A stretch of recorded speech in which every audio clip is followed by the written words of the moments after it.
kalusugan ang pag-uusapan, madaming isyu at karamdaman ang dapat malunasan. Kaya bukod sa mga gamot o operasyon, mabisang reseta at tamang kaalaman at impormasyon, ito po ang sisikapin naming ihatid sa inyo. Anong ipapacheck up nyo? Ano po? Bibigyang linaw natin ang sinapit ng ating mga kapatid na naging biktima raw ng medical malpractice. Tunghayan kung bakit nga ba hindi matigil sa pagkakamot ang mga nakatira sa komunidad na ito.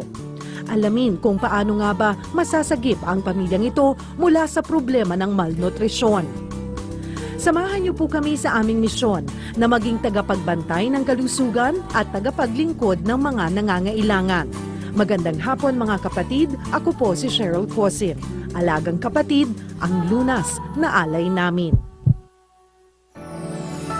Kalusugan ay yaman, kaalaman ay sandata.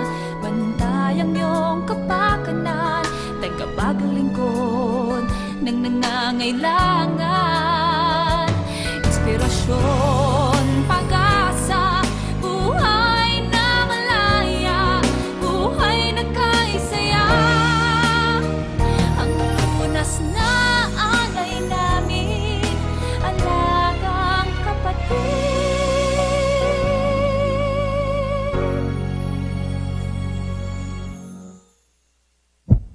Mga bata, araw-araw ba kayo naliligo? Very good! Kakambal na raw ng kalinisan ang malusog na pangangatawan dahil ang maruming kapaligiran pinamumugaran ng iba't ibang karamdaman. Gaya na lamang ng nangyari sa barangay na ito, nagkaroon ng sakit sa balat, napabayaan kaya't humantong sa isang makati at mahapding sitwasyon. Sa tuwing babalot na ang dilim, lunod na ang diwa ni Aling Erwinia sa panaginip. Ang mga mata niya nakapikit naman ng mahimbing. Pero ang kanyang mga daliri, tila may sariling isip, kuskus ng kuskus, kamot ng kamot. Pati talampakan niya parang may utak na nagkukumahog. Kislot ng kislot. Kaya bago pa tumilaok ang manok, si Aling Erwinia, sira na ang tulog. Kaya pupungas-pungas habang ginagawa ang paborito niyang ehersisyo sa umaga, ang pagkakamot sa kati-kati sa katawan.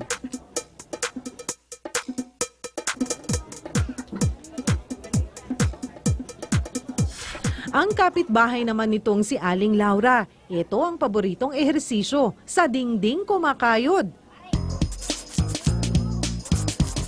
Kiskis ng kiskis, sudsod ng sudsod. Teka Lola, hindi kaya mabalian ng likod?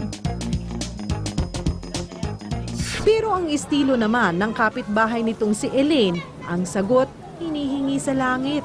Binibilad ang mga kamay para matuyo raw ang makatinyang problema. Ano ba yan? Wala namang araw, parang uulan pa nga. OMG!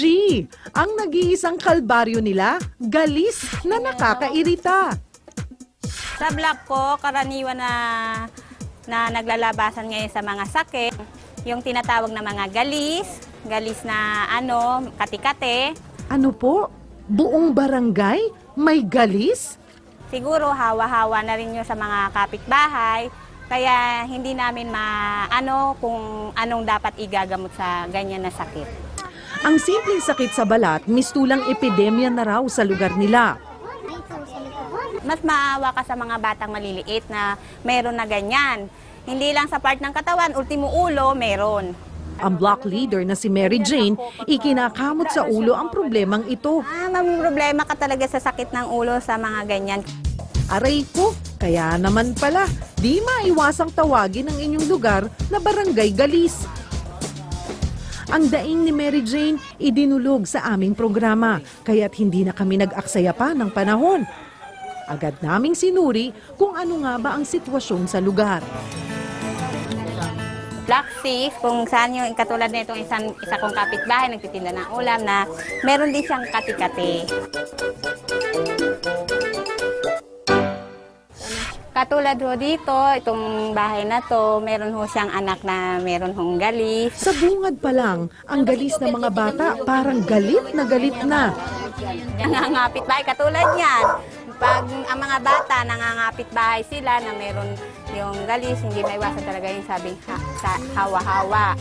Katulad sa kanya, mga walang galis yan, papasok siya, bukas lang magkakaroon naman ng isang bata dyan. Kaya ganyan. Sistema dito sa lugar. Di pa man kami nakakalayo, pati mga magulang Dito. nahawa na. Yan, kasi yan. Kaya ito. Tingnan mo naman ako. Tingnan mo naman ako. Sa gabi ang kati-kati. Sabay sa chismisan sa eskinita ang pagkakamot ng bawat isa. Ano ba ito? Dito namin formal na nakilala si Aling Erwinia, ang tinuturo kasing suspect sa pinagmulan ng lahat ng kati-kating ito. Walang iba raw kundi siya. Kami po yung unang-unang nagkaroon dito. Tapos hanggang ngayon sa akin, hindi maalis-alis pag nakakain ako ng medyo malansa. Yung po bumabalik po siya. Nangangati. Yung mga dito kung nagkakaroon na. Kami po yung unang-unang nagkaroon dito. Abay ate, pati mga kabarangay mo nadamay sa kapalaran ninyo. Pag kinamot mo nagnanaknak, yun, dumadami. Tapos kahit naman anong gamot, hindi naman po gumagaling. Hindi nyo ba napapansin kung saan galing ang sakit na ito? Sabi lang, aso. Galis aso raw to. Puso daw to ngayon na galis. Yun po ang sabi sa amin. Nakakaintriga itong galis na ito, ha? Si Aling Laura, naniniwala ring sa lamok galing ang kati sa katawan at sa apo nitong si Joanne. Ang ano ko talaga, yung mamantal muna sa lamok, galing sa lamok. Ngayon, pag kinakati, dumadami. Ang mas nagdurusa raw, ang apong pinapalaki nito. Siyang nauna na umano, lahat ng katawan niya yun. Hanggang hindi na siya gumaling kahit ano nang inano namin. Siyempre, wala kaming malaking pera. Ang ano-ano lang, mga asupre lang, nilalagay namin. Dahil laging yakap-yakap ang apo, pati siya, lumala na rin ang mga galis sa katawan.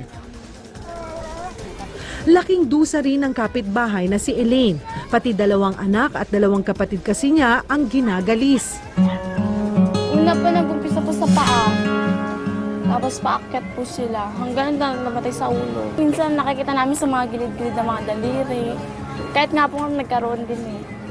Dahil sa dami ng bahay dito at dikit-dikit, siguro sa kapiligiran na rin namin, madumi, ang tubig, hindi malinis.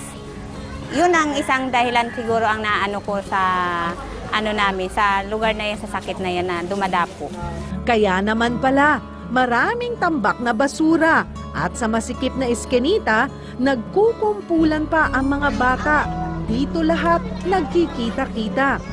Hindi nga malayong ang galis ng isa, maging galis ng lahat.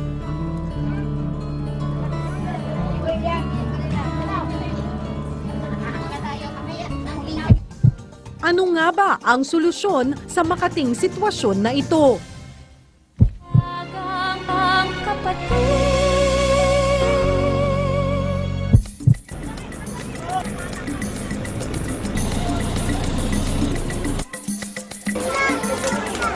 Ang ikinakamot sa ulo ng block leader na si Mary Jane agad na binigyang atensyon ng alagang kapatid. Ang masikip at pasikot-sikot ng mga eskinita sinuong ng aming grupo para makita ang mga kapatid nating hirap na sa pangangati ng galis. Pero bago ang lahat, mahalagang malaman muna kung ano nga ba ang galis. Ang dermatologist na si Dr. Claudia Samonte, eksperto sa ganitong klase ng sakit. Pag sinabi nating galis, usually ang pinanggagalingan niyan yung mga mites, yung kagaw, na nanggagaling sa mga alikabok. So, kung medyo madumi yung kapaligiran, makakakita tayo ng mga tao na nai-infeksyon yan. And usually, nakakakita tayo niyan sa mga crowded area. Sobrang liit ng mga parasites na ito at masisilip lang gamit ang microscope. Kapag nahawa, namumula ang iyong balat at simulang magbubutlig-butlig. Titindi ang pangangati ng galis lalo na paggabi dahil mas aktibo ang mga parasites sa mga oras na ito. At ayon kay doktora, mali ang mga haka-hakang galing sa lamok at sa aso ang galis. Mali rin yung concept natin na kasi galis aso. Dahil mukhang yung galis na yon, di ba parang mga butlig-butlig siya na makakati. Nakikita mo usually sa mga singit-singit ng balat. So, doon siya nabubuhay, tapos nagle-layan by the thousands of eggs every night. So, usually sa gabi nanganganak o nangingitlog yung mite or yung kagaw. So, pag tinignan mo siya sa microscope, mukha siyang parang mga kuto na maliliit na may mga spikes yung mga claws niya, kaya makate. Uncontrolled yung itch niyan. The more na kinakamot mo, lalong masarap siyang kamutin. So, makikita mo minsan yung pasyente, it leads to an infection already para nagnanana na yung mga sugat pagka medyo advanced na siya. Minsan may mga paniniwala sila na baka kusa na lang gagaling yung mga sugat o mga galis. Dagdag pa ni doktora, mas kilala lang natin itong galis. Pero iba't iba ang klase ng skin disease ang tumutubo sa ating balat. May nakakahawa, may hindi. Kaya ng aming isang guni, ang katikati ng barangay, hindi na nagdalawang isip si Doktora Samonte para samahan kami sa isang medical mission. Sa tulong ng samahan ng Bagong Silang at ng kanilang barangay, mabilis na naihanda ang lahat. May waiting area, may registration, may numbering system at may consultation room. Lahat nagtulong-tulong. Matapos nga po namin mag-ikot dito sa Barangay San Jose, Bagong Silang dito sa Navotas, nakita po natin lumalala na talaga yung sitwasyon. Kaya minabuti po namin dito sa Alagang Kapatid na tugunan po ang pangangating iniinda ng kanilang katawan. Ilang minuto lang ang lumipas, nagsidatingan na ang mga pasyente. Siyempre, present si Aling Erwinia, si Aling Laura at ang apong si Joanne, pati na rin si Elaine at kanyang mga anak. Dahil halos buong barangay na ang nagkahawa-hawa, ang medical mission na ito ang tanging malaking remedyo para bigyang lunas ang kanilang galis. Una kong natunghayan si Elaine. Excited na si Elaine na mapatignan ang lumalalang sugat ng mga anak. Pagdating kay doktora, ang galis sa ulo ni Gideon at Jed, isa palang bacterial infection na mas kilala sa tawag na impetigo contagiosa. Ang impetigo contagiosa ay kadalasang naoobserbahan sa mga bata. Sanhi ito ng magkahalong impeksyon na kung tawagin ay staphylococcal at streptococcal. Karaniwang nagmumula ito sa impeksyon sa sipon na dahil napabayaan, lumalala. Ang delikado sa sakit na ito, maaaring kumalat ang mikrobyo sa dugo at magdulot ng sepsis na posibleng maging sanhi ng meningitis sa mga bata. Pero dahil masama na ang kondisyon ni Gideon at Jed, niresetahan sila ng gamot ni doktora. At saan pa nga ba natin kukunin ang mga gamot na ito? Kundi sa ating mini pharmacy.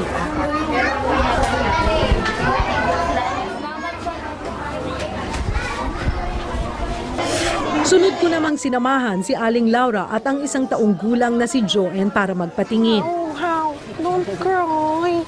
Iyak, iyak, iyak. Ito, dito na po. At isang tingin pa lang ni doktora, ang galis ni Joanne at ni Aling Laura ay isang uri naman ng fungal infection na tinatawag na tinnias. Ang tinnias ay ang katikating tumutubo sa iba't ibang parte ng katawan, lalo na sa mga singit. Lubha itong nakakahawa kung kaya't nagkapasahan ng sakit na ito ang maglola. Siguro dahil dun sa lugar rin na napili natin, so medyo crowded talaga dito, tas wala pa silang adequate supply ng mga tubig. Nakikita natin na kulang talaga yung hygiene ng mga tao. Kaya ang solusyon, mga gamot at bitamina na magpapanumbalik sa kalusugan ng maglola. Alas 7 nagsimula ang ating medical mission. 10:30 na, tuloy-tuloy pa rin po ang pagdating ng mga pasyente. At maliban po sa konsultasyon, namimigay din tayo syempre ng libreng gamot. Bit-bit ang kanyang numero, sinamahan ko naman si Aling Erwinia sa pagkonsulta kay doktora. Ang unang kumpisa pa sa panganay ko. Ngayon po yung panganay ko wala na. Magaling Tapos na. Nung gumaling siya, kami naman po. Hanggang sumunod. O sige, dito tayo. At ang findings ni Doktora, ang galis ni Aling Erwinia, isa palang uri ng skin disease na mas kilala nating tawaging kurikong. Ang pinaka-basic na nakita kong marami is yung kurikong, which is scabies. And usually, hindi yan gagaling sa ordinaryong creams na pangtanggal sa kate. Pabalik-balik ang galis ni Aling Erwinia kasi hindi pa rin tuluyang natatanggal ang mikrobyo sa katawan nito. Yung kurikong, nabubuhay siya sa mga singit-singit na mga balat. Ngayon, pag mababa din yung immune system, syempre hindi sila ganun ka well-nourished, ganyan. So they get contaminated easily, especially yung children, yung mga bata ho. Dahil sa malalang kondisyon ni Aling Erwinia, sandamakmak ang naireseta sa kanya. Ito yung inyong direksyon. Tagaktakma na ang aming pawis, nakakawala pa rin ng pagod ang makitang mabibigyang lunas na ang reklamo nilang sakit sa balat. Si Aling Erwinia makakatulog na rin ng mahimbing. Nakatulog nga po ako ngayon kasi patapos ko po maligo. Nag-apply po ako. Tapos nakatulog po ako. Kaya gising ko nga lang po pagdaan po dito ngayon. Ang dati niyang ehersisyo, hindi na niya kailangang gawin. Wala na, maalis na po yan. Sana po magituloy-tuloy na po itong paggaling ng mga galis namin. Pati si Aling Laura at Joanne, nabuhayan ng loob. Pati si Joey na hindi makatulog sana mamayang gabi. Hindi na rin niya kailangang ikuskus ang likod sa dingding. Hindi na kami magkukuskus. Sana tuluyan nang hindi na kami magkukuskus ng kuskus. Higit sa lahat, naliwanagan na rin ang kanilang isip. Natutunan ko kay Doc, kahit na, di ba, kahit na simpleng kurikong lang, pwede rin pala makapatay ng isang system sa buong katawan natin. Tapos yun, akala ko napakalit lang na bagay na pwedeng baliwalain, parang hindi pala pwedeng baliwalain. Kaya ngayon, alam na raw nila ang tamang paraan.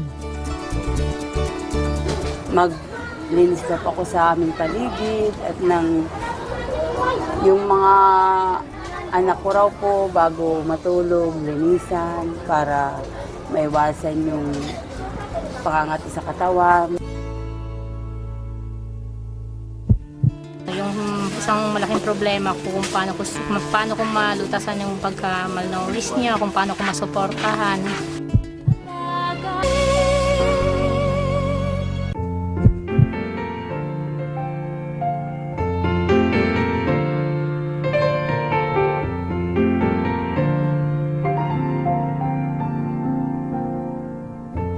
Kahit daw kumakain ng 3 beses sa isang araw ang inyong pamilya, hindi pa rin nakakasigurong sapat ang sustansyang nakukuha nila. Paano pa kaya ang mga kapatid nating 1 beses lang nagkakalaman ang kanilang sikmura? Ito ang mukha ng sitwasyon ng malnutrisyon sa bansa. Sino pang wala?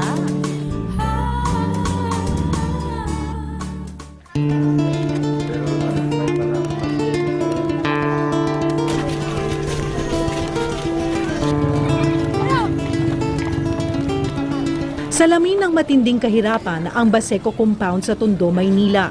Pero hindi ang mga basura o ang marumi nitong paligid ang tinik sa bawat naninirahan dito, kundi ang malnutrisyon.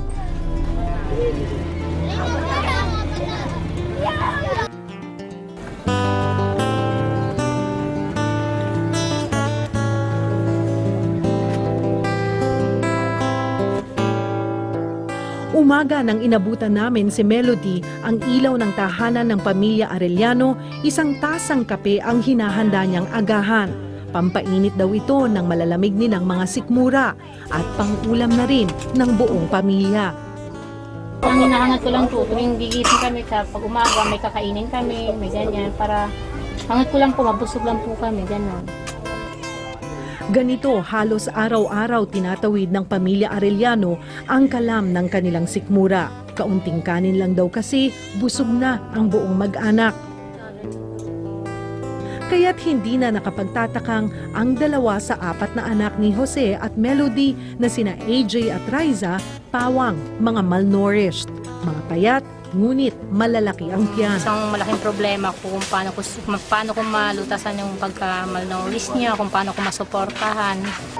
Mahina raw ang resistensya ng mga bata.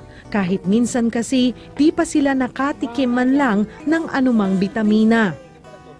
Madalang lang daw madala ang mga bata sa health center. Pero suki na raw ang mga ito ng mga feeding program ng ilang foundation. Kasi kaya po namin sila nadala doon, talagang malnourished sila. Tapos pinapataba sila, ginagamot sila doon. Tapos pag halimbawa, pag sobra po sila, pag tama na po sila sa timbang, pinapalabas na po sila. Pangangalakal sa tabing dagat naman ang tanging hanap buhay ng kanyang asawa. Pinupulot ang anumang plastic o bakal na pwedeng maibenta sa junk shop. Sa bawat kilo, 12 pesos lang ang kita ni Mang Jose. Ginagawa ko lang po pangalo lang po sa pang-araw-araw na pagkain. Para lang po makakain. Si Melody ang tanging naiiwan sa mga anak at sa tuwing pinagmamasdan ang kondisyon ng mga anak, hindi niya maiwasang malungkot. Sabi ko po, pasensya na kayo, wala tayong pera. Pag may pera tayo, kaya natin bilhin yan. Pag wala tayong pera, unawaan nyo kami kasi walang trabaho papa nyo. Kung ano nandyan, yan na lang. Sabi kong gano'n.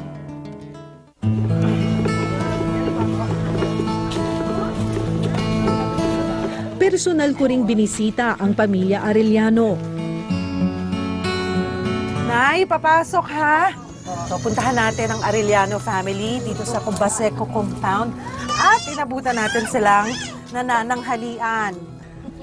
Makikisali sana ako sa kanilang pananghalian. Kaso ang kanila, sabi ni Nanay Josefina, ano Nay? Walang plato. Wala na daw akong plato. So hihintay ko na lang silang matapos. Mamaya, pwede na akong kumain. Pwede ba yon? O share na lang tayo. Ha? Pwede bang makisabay na lang ako dyan? Yung kanin. Kanin. Ano? Pero naman may kutsara, Nay. Hindi pwede. Ayun, may kutsara na. Ayun, may sobrang kutsara. Pwede. Pwede ba tayo? Hati tayo? Rosalie? Wow! So yan, dahil tamang-tama lang, sapat na sapat lang sa kanila o saktong-sakto lang sa kanila yung dami ng plato nila. So, hindi nila na-expect na magkakaroon sila ng bisita ngayon. At swerte nga po ako dahil special pa itong kanilang ulam. Na ginisang talong sa bagoong. Tama ba? Saan nyo na ito binili? Sabi nyo, espesyal. Yan po sa kapitbahay din. Ayan. Ganun lang daw talaga kadalasan. Sarap. Sabay tayo. Sabay? Ikaw? Ayaw niya. Ang gusto niya, yung dinuguan dahil may nagbigay daw sa kanila. So talagang timing na timing din naman ang pagbisita ko. No? Masarap din ang ulam ko. Diba? Magluto yung kapitbahay nyo ha. Magkano po ang isang order? 10 piso ang isang ganito at sapat na para sa kanila. Nalaman ko rin na malaking problema ng pamilya Arellano ang gamot tuwing nagkakasakit ang mga bata. Sinisipon, yung bunso. Saan natin kukunin ang pampagamot? Minsan po pag may relief sa center, meron po silang gamot. Pag wala po, wala. Kagaya niyan, pag ganyan sinisipon at walang pampagamot, paano mo inaasikaso? Minsan po yung herbal na lang po, yung oregano, ang palaya, yun na lang po pinapainom ko.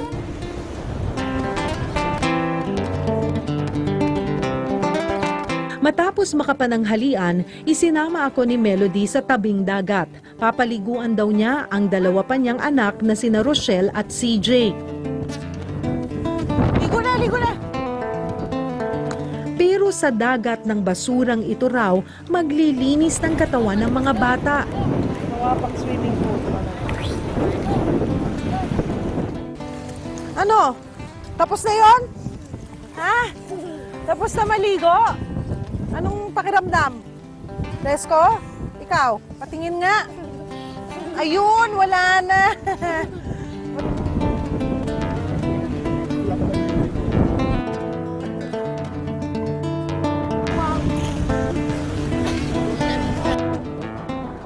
Mananatiling palaisipan sa akin kung paano nga ba magiging maayos ang kalusugan ng mga batang ito. Bago matapos ang araw, bumubulong na naman ang mga katanungan sa mag-asawang Jose at Melody. Malampasan daw kaya nila ang gutom kinabukasan at kung makakalaya pa ang mga anak sa problema ng malnutrisyon.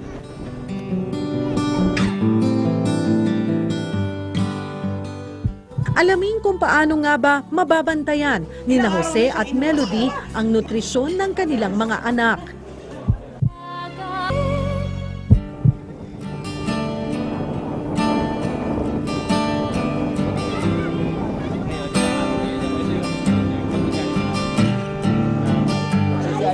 Ngayong araw, may papasyalan ang pamilya Arellano. Ipasusuri kasi namin ang buong mag-anak sa espesyalista.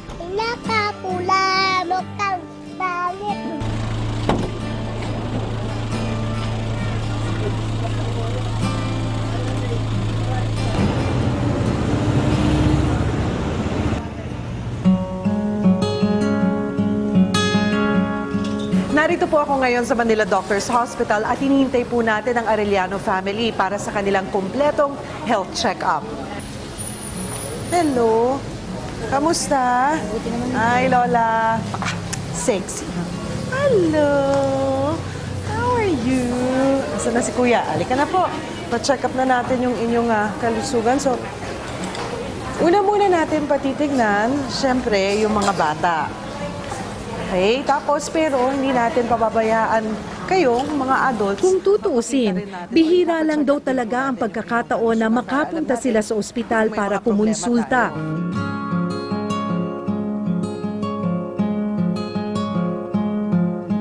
Si AJ talaga yung malnourished, pero mas maganda ma-check up natin yung kalusugan nilang apat.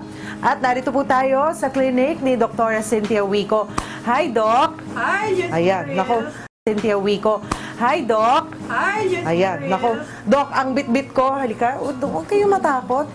Isang buong pamilya. Ito, si Melody. Isa-isa ngang tinignan ni Doc Cynthia ang kalagayan ng mga bata. Tingnan malalim. Si Rochelle, okay na siya. Kasi nauna siguro siya, so nabigyan siya ng tamang nutrisyon. Hindi na lang masustinehan ngayon. Samantalang si AJ, inatake ng hika nito habang chine-check up, kaya agad itong binigyan ng nebulizer. Hindi ako nagbigay ng antibiotic kasi palagay ko yung change in weather tsaka mahina lang resistensya. Yan! Hello! Ilang taon na ito? 1 year old. Anong pangalan niya? Liza. Si Riza. 5.5 kilograms lang siya. Weight lang po yun ng 4 months old. Ang bunsong si Riza, hindi pa raw umaabot sa normal na sukat para sa mga 1 taong gulang. Senyalis nga ito ng malnutrisyon. Ganito rin ang kalagayan ni AJ. Malaki ang tiyan, brita lang buhok, tapos talagang ang mata niya walang kakislap-kislap. Kailangan trabahuhin siya ng husto. Kasi wala din siya sa 3rd percentile, yung -3 natin na percentile. So, mahirap silang habulin. So, ito yung nakakatakot na marami dapat tayong mahagilap ng mga batang ganito. Ito yung dapat ini-institutionalize na natin. Okay. Ang pagkain kasi natin, dapat 3 big meals a day, tsaka 2 snacks. So, paano natin magagawa yun? So, ang pagkain natin, kailangang may kanin o bigas o kaya kamote. Ayon pa kay Doktora Wico, hindi raw basta payat ay malnourished na agad. Kulang sila sa protein, kulang sila sa calories. So, yung tinatawag natin calorie-protein malnutrition. So, yung isa namang, aside from that, meron tayong malnutrition yung mga obese. obesity naman yon. So iba naman klase yun. Ito yung kulang ito, yung iba naman labis. Kapag po napabayaan ang kanilang kalusugan at nagpatuloy yung ganito, saan po maaaring mauwi? Ito yung sinasabi natin sa Millennium Development Goal natin ng Pilipinas na umaabot tayo sa mataas na mortality natin. Baka hindi abutin ng 5 years. Okay? Especially Ayon sa Food and Nutrition Research Institute o FNRI, dito sa Pilipinas, 3 sa bawat 10 bata na may edad na 0 hanggang 5 taon ay malnourished. Kung isasalin ito sa numero, 3.3 milyon na batang Pinoy nga raw ang may kaso ng malnutrisyon. Malaking problema nga raw ng ating lipunan ang malnutrisyon. tingin ko sa dami na nakikita kong ganyan, edukasyon muna para sa mga magulang. Hanap buhay para sa mga magulang. Paano natin masusustinihan ang everyday na pagkain nila? Kung kapos ka nga raw sa buhay, hindi naman daw ito hadlang para makakain ng pagkain na may wastong sustansya. Magtanim sila ng malunggay, tapos yung talbos ng kamote at kamote. Kung minsan kasi, nakakalimutan natin that these are the best food that we can have. Matapos ang check-up sa mga bata, hindi na rin namin pinalagpas ang pagkakataon na matignan din ang kalagayan mismo ng kanilang mga magulang. Ayon kay Dr. Barameda, kahit papaano, maayos pa raw ang kondisyon ng mag-asawa. Nasa tamang timbang pa rin naman sila. Yun lang siguro ang pinaka-advantage nila bilang matatanda na mas kaysa doon sa mga anak nila kasi mas technically mas malakas yung resistensya nila.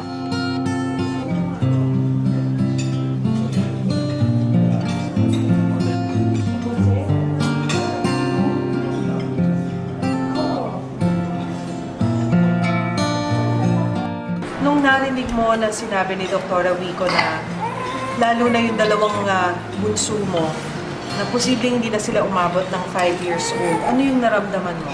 Sakit. Parang hindi ko makakain. Opo, natakot po ako. Parang nangamba po ako. Sobra-sobra pangamba.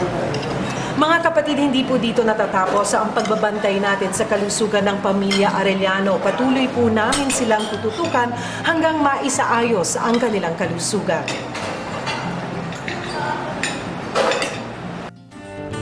Kaisa kami ng pamilya Arellano sa pagsasaayos ng kanilang kalusugan. Kaya naman mga bitamin at mga gamot ang handog namin sa kanila. Ito po yung vitamin C.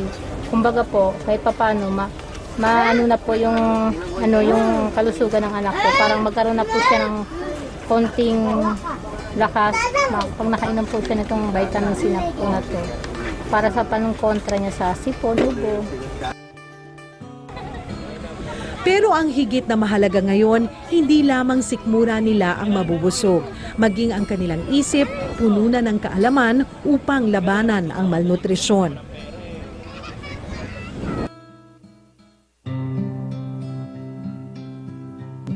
Dahil malalim man ang sugat ng problemang ito sa pakikipagtulungan sa mga sangay ng gobyerno, mga proyekto ng komunidad at mga organisasyong handang tumulong, maiibsan ang gutom ng ating lipunan.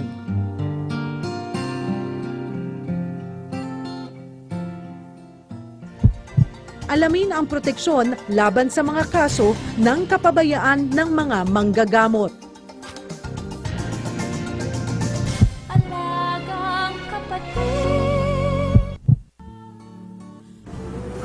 Sinumpa ang tungkulin na raw ng mga manggagamot ang bigyang lunas ang anumang nararamdaman ng isang pasyente sa abot ng kanilang makakaya. Pero paano kung ang pangangailangang medikal ay hindi natugunan dahil sa kapabayaan at nagresulta sa kahihiyan, pagkabaldado o di kaya'y kamatayan? Taong 2008 nang kumalat sa Pilipinas ang isang kontrobersyal na video. Naging mitsa ng eskandalo ang nasabing video na nakilala sa iba't ibang pangalan, gaya ng Black Suede Scandal at Cebu Doctor Scandal. At kahit 2 taon na ang nakararaan, nakatatak pa rin sa isipan ng marami ang video na mas kilala bilang Canister Scandal.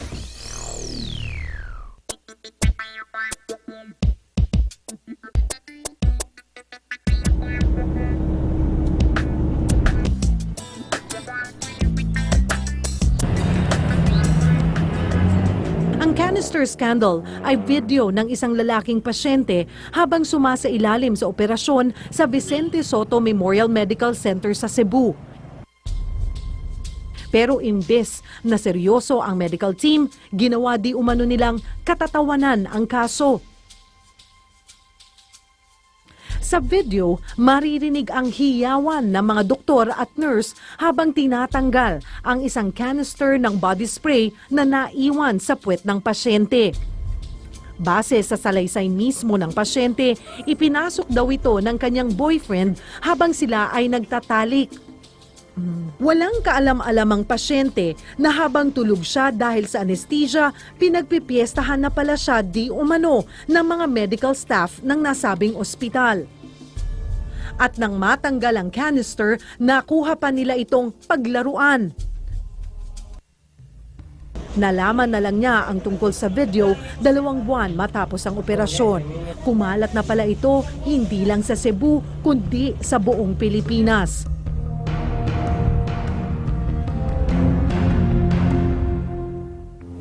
Tapos ang anak nila. Mula sa pagiging cellphone video, naging ganap na pelikula pa ang canister scandal.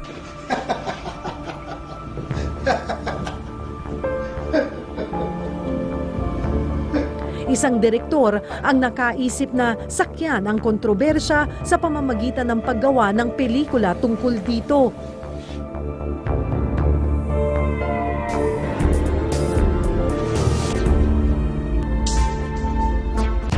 Naging laman din ng mga balita ang canister scandal. Nakarating ito sa iba't ibang ahensya ng gobyerno. At isa ang Professional Regulation Commission o PRC sa nagpakita ng suporta sa naagrabyadong pasyente. Sa paano pong paraan makakatulong ang PRC sa mga taong gustong magsampa ng reklamo sa isang doktor? Once the physician is sworn in as certified as physician, we supervise, control, and regulate their practice of medicine. Bukod sa PRC, gumawa rin ng sariling investigasyon sa kaso ang Philippine Medical Association o PMA. Ayon sa kanila, nilabag ng medical staff ng Vicente Soto Memorial Medical Center ang right of confidentiality ng pasyente. Ipinagbabawal kasi ang pagkuha ng video o picture ng sino mang sumasailalim sa operasyon maliban na lang kung nagbigay ito ng permiso. Pag sinabi po nating medical malpractice, ano po ang ibig sabihin nito at sakop nito? Yan ay ang hindi ka nais-nais na pangyayari or resulting to any adverse situation like injuries, death na nasuffer ng pasyente dahil ang mga doktor o ibang health worker ay hindi sumunod sa panuntunan ng panggagamot. Sa Article 3, Section 24 ng Republic Act 2382 o the Medical Act of 1959, nakasaad ang mga panuntunan para masabing medical malpractice ang isang kaso.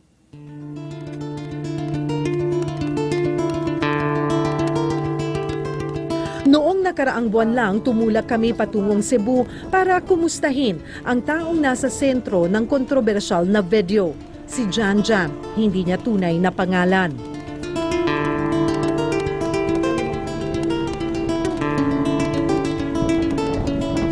Hindi pa rin daw niya nababaon sa limot ang nangyaring bangungot sa kanyang buhay. Paminsan-minsan, pasok sa isipan ko, hindi naman talaga mawala yun agad. Tapos maisip ko yung lahat na nangyari. Umiyak na lang ako.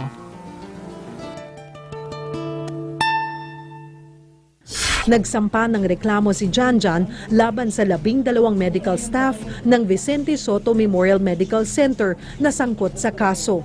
Ang mismong nag-upload ng video sa internet na si Dr. Philips Leo Arias sinuspindi ng 6 na buwan. Ang 5 sa kanyang mga kasamahan, sinuspindi naman ng 1 buwan at 1 araw, habang ang 6 sa grupo ay napawalang sala. Sinubukan naming kunan ng pahayag ang mga sangkot na medical staff, pero tumanggi sila. Kung pwede lang, sila, matanggalan ng lisensya, Sa nakalipas na 10 taon, nakapagtala ang PRC ng mahigit 600 kaso ng medical malpractice, pero na-dismiss ang mahigit 200 sa mga ito. Mahigit 20 kaso lang ang nauwi sa pagbawi ng lisensya ng inireklamong doktor. At para sa 20 anyos na si Raymond, ito ang nararapat na parusa sa doktor na nagpabaya sa kanya. Noong Mayo lang, nang maaksidente sa pagmumotor si Raymond. Ito po yung tumusok sa paa ko. Ito po yung gas-gas. Itinakbo si Raymond sa ospital ng Tondo para kaagad na malapatan ng lunas ang kanyang sugat. Pero pagdating doon, in-x-ray lang. Tapos hindi pa yung resulta ng x-ray. Tapos tinay lang, tapos pinalabas na ako. makailang ulit ding bumalik si Raymond sa ospital ng Tondo para ipagamot ang kanyang paa. Pero imbis na bumuti, tila lalo pa raw itong lumalala. At nang magpakonsulta sa ibang ospital, nalaman na nagkaroon na pala ng impeksyon ang sugat.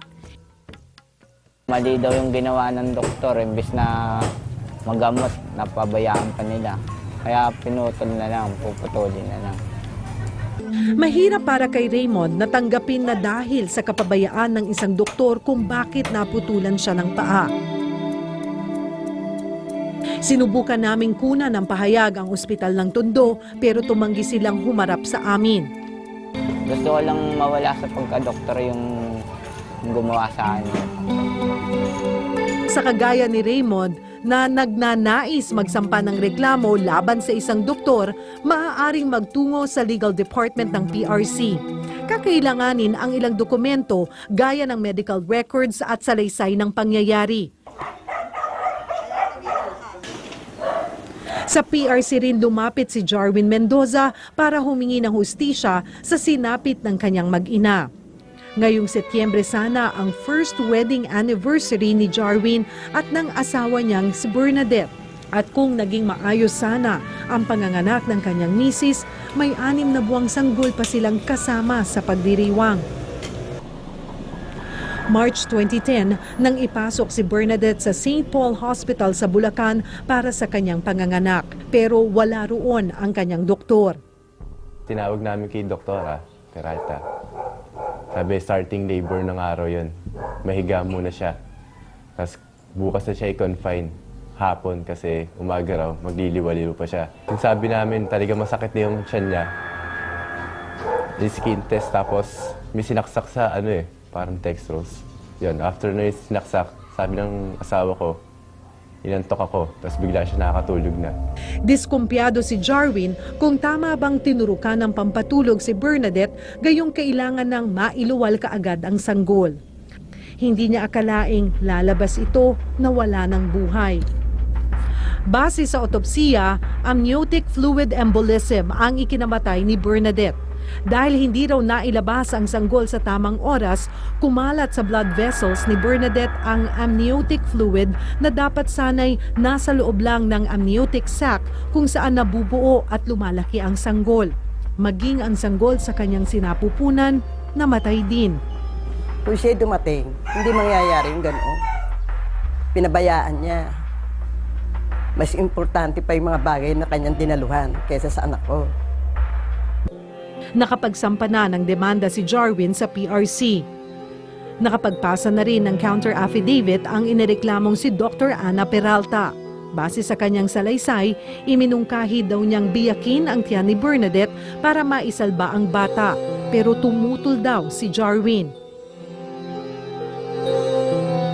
Masabi, madami na raw na talagang namatay na bata sa kanya. Tapos isang babae, yung sinesaryan niya talagang nagka-infection kasi di niya nilinis mabuti. Napakasakit sa isang katulad kong ina. Nangailangan ako makadarma ng unang apo na wala pa. Pati ang anak ko na wala pa. Umaasa sila na bago matapos ang taon, mabigyan na ng resolusyon ang kanilang kaso. Karapatan ng bawat pasyente ang mabigyan ng karampatang lunas at ginhawa. Sa pagkakataon na mabaliwala ito ng sino mang manggagamot, mahalaga na alam ng mga pasyente kung sino ang matatakbuhan para maiwasan ang ganitong mga kaso sa hinaharap. Para po sa inyong mga katanungan o pangangailangang medikal, maaari po kayong sumulat sa amin na at ipadala sa Alagang Kapatid.